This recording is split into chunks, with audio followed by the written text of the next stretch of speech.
Welcome সবাইকে আজকের টিউটোরিয়ালে। তো আজকে আমরা অনেক নতুন একটা বিষয় শিখব। অনলাইন এসইও সম্পর্কে আমার মনে হয় অনেকেই অনেক কিছু বলছে, বাট অফলাইন এসইওটা আমার মনে হয় না খুব বেশি কেউ এটি নিয়ে টিউটোরিয়াল করেছে। তো আমি আজকে কথা বলবো অফলাইন এসইও নিয়ে, আর পুরো টিউটোরিয়ালটা শুধু ইউটিউবার যারা আছে তাদের জন্য। আমরা যেটা ভুল করি, আমরা শুধু অনলাইন এসইওগুলো করি, এর কারণে আমাদের ভিডিওগুলো র্যাঙ্ক হয় না অথবা সার্চ ভলিউম কম থাকে, এর কারণে আমাদের ভিডিওটা সবার কাছে পৌঁছায় না। তো আমরা কোনো একটা ভিডিও আপলোড দেওয়ার আগে আমরা সেই ফাইলটির যদি আমরা অফলাইন এসইও করি, তো আমাদের ভিডিও র্যাঙ্কিং অনেক বেশি হবে ইউটিউবে। তো আর কথা না বাড়িয়ে আমরা দেখি কিভাবে অফলাইন এসইও করে। তো প্রথমত আপনাদের সিলেক্ট করতে হবে আপনাদের যে আপলোড করবেন সেই ফাইলটি। তো আমার স্ক্রিনে একটি ফাইল দিয়ে আমি দেখাচ্ছি। ফাইলটি হচ্ছে broadband internet speed hack Bangla tutorial on Windows 10। তো এই ফাইলটি আমরা অফলাইন এসইও করব। তার আগে আমি একটু বলে রাখি, আমি গত টিউটোরিয়ালে দেখিয়েছি যে কিভাবে টিউব র্যাঙ্ক জিত সফটওয়্যারটি ইউজ করে আমরা অনলাইন এসইও করতে পারি। আপনারা সেই টিউটোরিয়ালটি দেখে নেবেন। আর আমি এখানে স্ক্রিনে দেখতে পাচ্ছেন টিউব র্যাঙ্ক জিত সফটওয়্যারটি দিয়ে আমি কিভাবে টাইটেল সিলেকশন, তারপর ডেসক্রিপশন, ট্যাগস এগুলো কিভাবে করেছি সেটা আগের টিউটোরিয়াল দেখলে আপনারা ক্লিয়ার হবেন। তো আমি আগেই করে রেখেছি, এখন শুধু আমি অফলাইন এসইওটা দেখাবো। তো প্রথমত এখান থেকে আপনারা যে টাইটেলটি পেয়েছেন সেই টাইটেলটি কপি করবেন। তো এখানে ক্লিক করে কন্ট্রোল এ চাপলে পুরোটা সিলেক্ট হবে। তারপর এখান থেকে কপি করবেন। কপি করে আমরা চলে যাব আমাদের সেই মূল ফাইলটিতে। তো এই ফাইলটিতে আমরা এর প্রপার্টিসে যাব। প্রপার্টিসে যাওয়ার পর এখানে ডিটেল একটি মেনু পাবেন। ডিটেলে ক্লিক করার পর এখানে আপনি পুরো একটি প্ল্যাটফর্ম পাবেন আপনার অফলাইন এসইওর জন্য। প্রথমে আমরা দেখতে পাচ্ছি ডেসক্রিপশনের টাইটেল, সেখানে আমরা ক্লিক করলে একটি ফাঁকা বক্স আসবে। আমরা যে কপি করেছি টাইটেল, সেই টাইটেলটি এখানে পেস্ট করে দেব। পেস্ট করে দেওয়ার পরে নিচের অপশনটি সাবটাইটেলেও আমরা একই কাজই করব, সেই টাইটেলটি পেস্ট করে দেব। তারপর আছে রেটিংয়ে আপনারা 5 স্টার সিলেক্ট করে দেবেন। আর এটা বলে রাখি, অনেক সময় দেখা যায় অ্যাপ্লাই ওকে দেওয়ার পরও এই আমরা যে টাইটেল, সাবটাইটেল, রেটিং এগুলো পেস্ট করেছি, এগুলো সেভ হয় না। এই জন্য আপনারা একটি কাজ করবেন, সেটি হচ্ছে প্রত্যেকটা অপশনের পর অ্যাপ্লাইতে ক্লিক করবেন। আমি যেরকম করছি, অ্যাপ্লাইতে ক্লিক করার পর এটি সেভ হবে।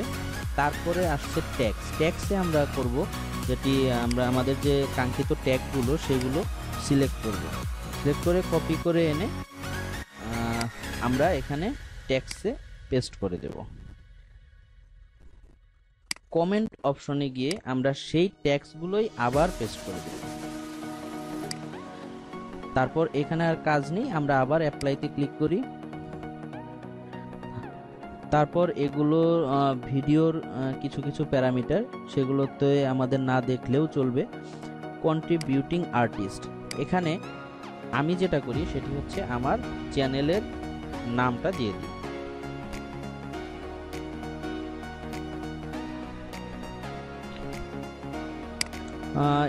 ইয়ারে গিয়ে আপনি যেমন এটা 2017 দিয়ে দিতে পারেন।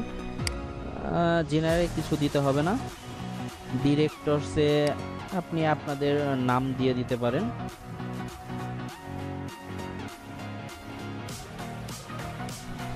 এখানে চাইলে আপনি একাধিক নামও দিয়ে দিতে পারেন। যেমন আমি একটি দেখাচ্ছি, আমি আমার নাম দিচ্ছি প্লাস এটার সাথে আমার চ্যানেলের নামটাও দিয়ে দিচ্ছি।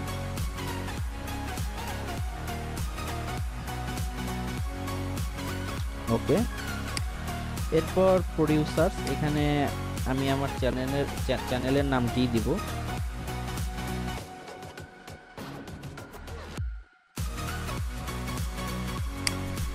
রাইটার্স এখানে আপনাদের নাম দিতে পারেন।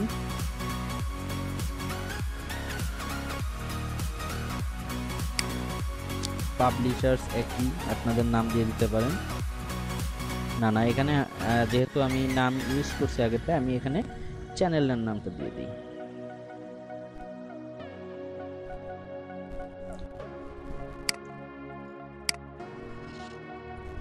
কন্টেন্ট প্রোভাইডার এখানে বারবার যেহেতু দেয়া লাগছে, আমি একটা কাজ করি,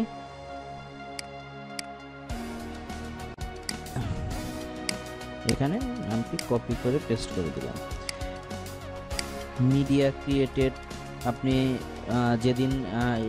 যেদিন আপলোড করবেন সেদিনকার ডেট দিয়ে দিতে পারেন। এখান থেকে আমরা 4 জুলাই সিলেক্ট করে দিলাম। এগুলো পরের গুলো না দিলেও চলবে। তারপর কন্টেন্ট ফাইল, আমাদের কাজ মোটামুটি শেষ। আমরা অ্যাপ্লাই করি। অ্যাপ্লাই করার পর আমরা দেখে নেব যে আমাদের কোনো কিছু বাকি আছে কিনা। নেই, তো আমরা ওকে দিয়ে চলে যাই। এখন আমরা দেখি আমাদের সেভ করা ডিটেল প্রপার্টিসগুলো কেমন ঠিক আছে নাকি সেভ হয়েছে কি হয়নি। দেখুন, আমি যেভাবে বলেছিলাম যে এখানে অনেক সময় সেভ মিস হয়, এই জন্য বারবার অ্যাপ্লাইতে ক্লিক করতে হয়। আপনারা টেনশন করবেন না, এখানে আপনি আবার সেই ইনফরমেশনগুলো দিতে পারেন। যেমন কন্ট্রিবিউটিং আর্টিস্ট, এখানে আমি আমার নাম দিয়েছিলাম, সেই নামটি আবার এখানে লিখব।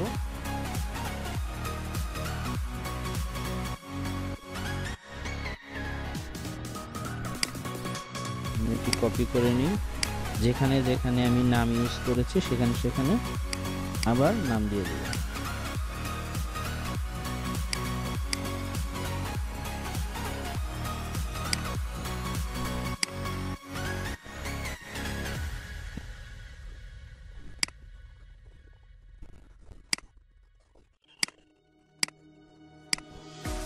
আপনারা শুধু আমাকে ফলো করে যান।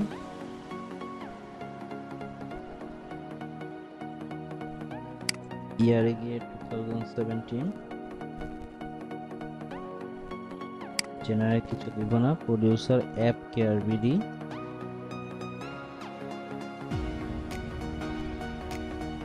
অ্যাপ কেয়ার বিডিটা আমরা কপি করে নিই।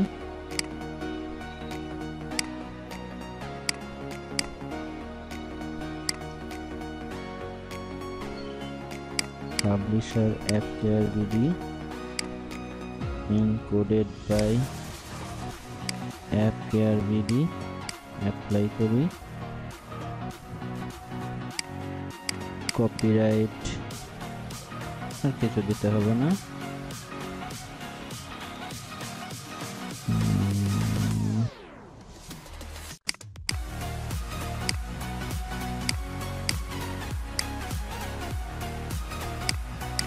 আপনারা যতটুকু পারবেন আপনার চ্যানেলের ইনফরমেশনগুলো অফলাইন এই ফাইলটিতে প্রপার্টিসে দিয়ে দেওয়ার চেষ্টা করবেন। আমরা ওকে দিয়ে বেরিয়ে যাচ্ছি। আমরা দেখি এবার কি অবস্থা। এবার দেখুন আপনার সকল ইনফরমেশন, অলমোস্ট সকল ইনফরমেশন এখানে হয়ে গেছে। আপনাদের অফলাইন এসইওর কাজ মূলত 80% এখানে শেষ। আর দ্বিতীয়ত, আপনি ফাইলে কিছু করতে পারবেন না, আপনাকে করতে হবে, আপনি যদি ভয়েস ওভার দিয়ে থাকেন তাহলে সেই ভয়েস ওভারে আপনার যে ভিডিওর টাইটেল সেটি আপনি অনেকবার উচ্চারণ করতে হবে। তারপর সেখানে সেই টাইটেলের কথা, ট্যাক্সগুলোর কথা বারবার বলতে হবে। এতে করে আপনার র্যাঙ্কিং অনেক হাই হবে, এসইওতে আপনি অনেক বড় একটি বেনিফিট পাবেন। আমি যে প্রসিডিউরটা ভিডিও ফাইলের ক্ষেত্রে দেখালাম, ঠিক একই রকম প্রসিডিউর আপনি যখন একটি থাম্বনেল ক্রিয়েট করবেন সেই থাম্বনেলেও একই রকম প্রসেস করতে হবে। এতে করে আপনি ভালো একটি অফলাইন এসইও করতে পারবেন। তো আজকে আমরা এই পর্যন্তই শিখি, তারপর পরের টিউটোরিয়ালে আমরা নতুন কিছু শিখব। সে পর্যন্তই আপনারা অপেক্ষা করেন। তো সবাইকে সেই অপেক্ষায় খোদা হাফেজ।